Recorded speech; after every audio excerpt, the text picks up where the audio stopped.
They're twins. They're twins. They're spy twins. And that is awesome. Spy twins. Wouldn't it make a lot of sense if twins joined sororities? Like UNC Zeta? And you could serve your country. They're Italians. But what if you could serve your country in a way that you had the ultimate form of protection? Your sister. A true sister, right? Now, going back to a Gracie, or I'm sorry, Peyton Brown, there you go. Peyton Brown had a sister, and Peyton Brown is probably the #1 princess of North Carolina. Yeah, she is. Peyton Brown is the #1 princess of North Carolina. That's true. And she has a sister. Attractive. Not quite Peyton Brown high, but she's fucking high. But they joined the same sorority. Well,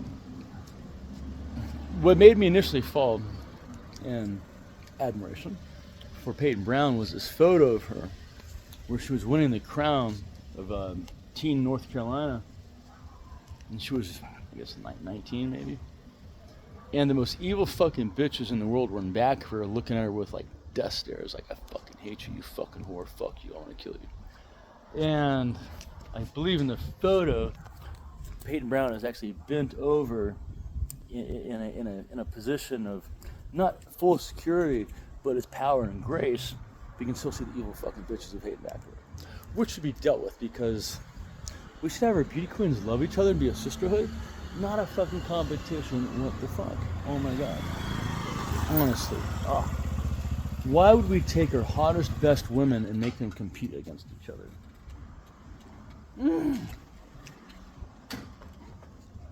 Peyton Brown, I'm going to tell you right now, the problem with marrying you would be this. You don't have any money.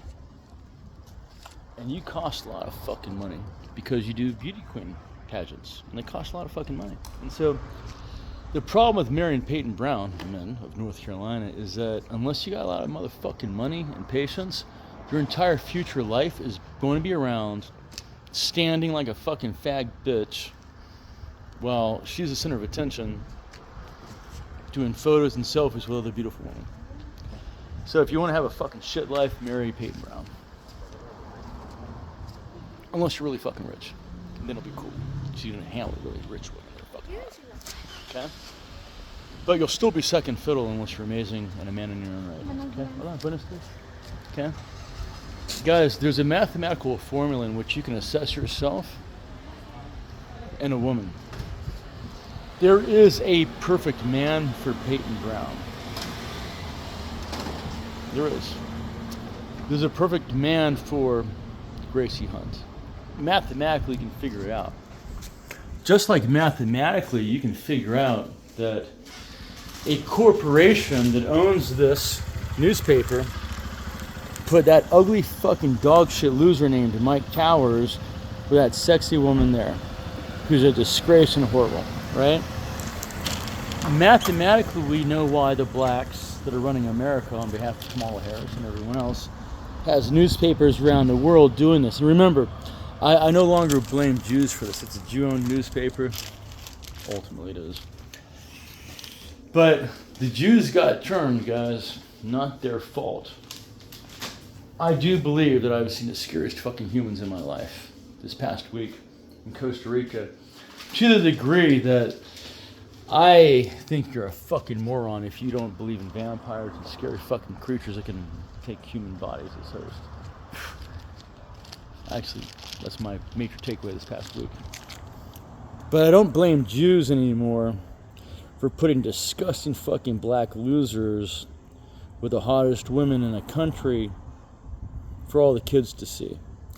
Because if you're in middle school, college, or more importantly, if you're a parent and your daughter brings home a black guy, what can you say if the #1 newspaper of your country says it's something newsworthy? Okay?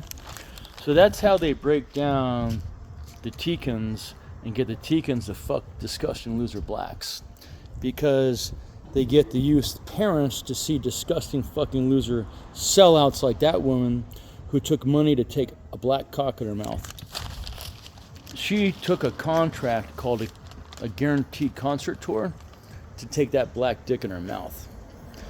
That's the face of selling out Costa Ricans. That's the face of taking money over pride and bloodlines. That woman took black dick because she took money. You're telling me there's not a better looking man from Costa Rica? From one of the billionaire families here, right?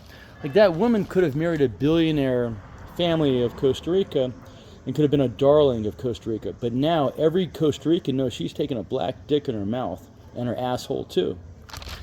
So if you're from one of the wealthiest families of Costa Rica, would you really want a woman that took a black dick in her mouth and her ass at the table with your son?